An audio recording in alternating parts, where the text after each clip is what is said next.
Ya, saya akan coba menjelaskan buku A Brief History of Time karya Stephen Hawking dengan cara yang sederhana, dan ada konsep-konsep utama dalam buku yang sangat susah ya dipahami karena membingungkan ya.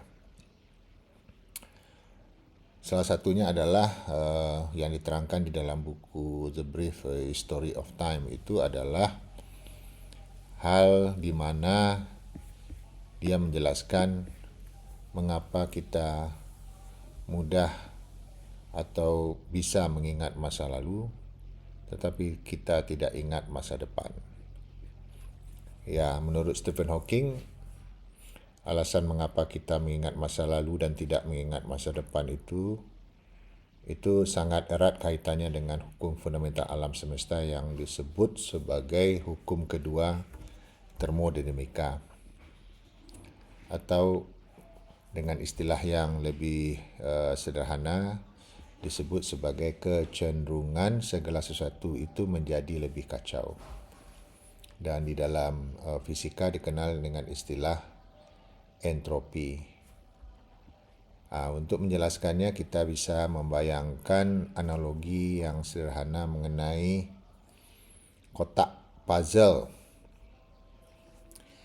Ya, kalau kita bayangkan kotak puzzle itu, kita bisa melihat sebagai contoh misalnya kita memiliki sebuah kotak puzzle yang berisi 1,000 keping yang masih baru dan tersegar rapat di dalam pabrik. Jadi puzzle itu ada 1,000 keping dan masih baru dan masih disegar rapat. Jadi keadaannya pasti tersusun rapi dan teratur di dalam kotak. Dan menurut analogi Hawking ini adalah bahwa ini adalah keadaan dengan tingkat keteraturan yang sangat tinggi. Artinya apa? Entropinya itu rendah. Jadi kalau kita kaitkan dengan memori, kita dengan sangat mudah bisa mengingat keadaan teratur ini karena ini adalah titik awal yang sangat spesifik ya, karena dia teratur.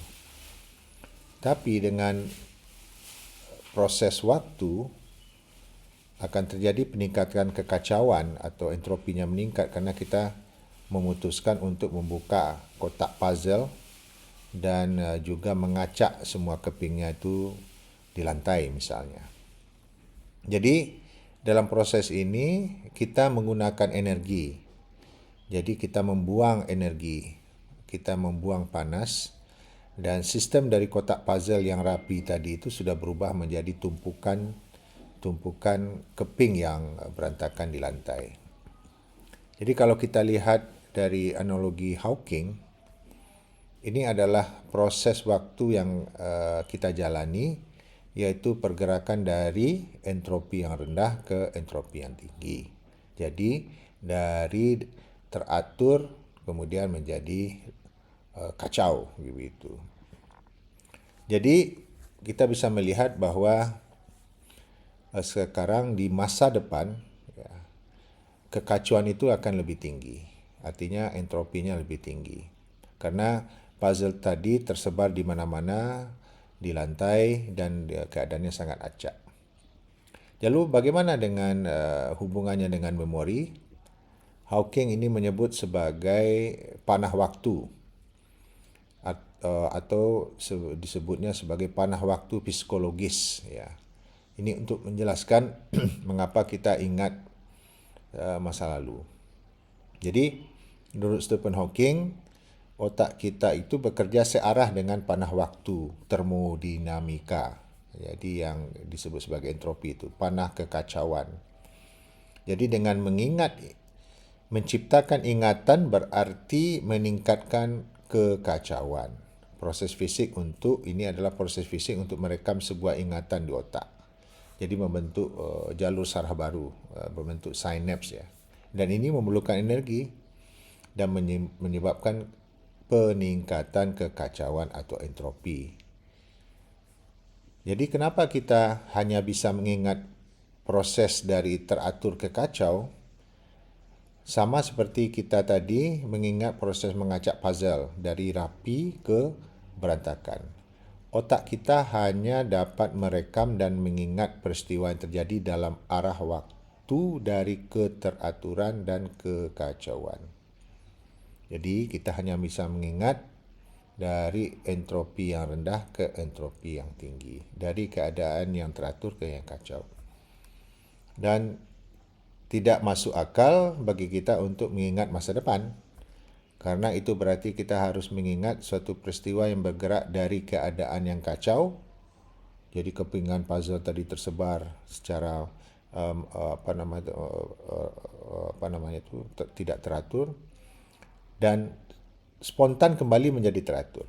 Jadi kotak itu menjadi dalam puzzle yang dalam tersegal sebelum proses itu benar-benar terjadi. Jadi tidak masuk akal kalau kita mengingat masa depan. Jadi keadaan yang kacau ke keadaan yang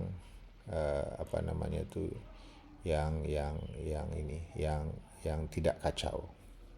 Jadi kesimpulan sederhananya adalah bahwa kita mengingat masa lalu dalam keadaan teratur karena proses fisik membuat ingatan di otak hanya mungkin terjadi dalam arah yang sama dengan peningkatan kekacauan alam semesta. Dari teratur ke kacau. Kita tidak bisa mengingat masa depan karena berarti otak harus bergerak melawan hukum alam. Jadi hukum termodinamika kedua dari entropi rendah ke entropi yang tinggi. Begitu. Terima kasih.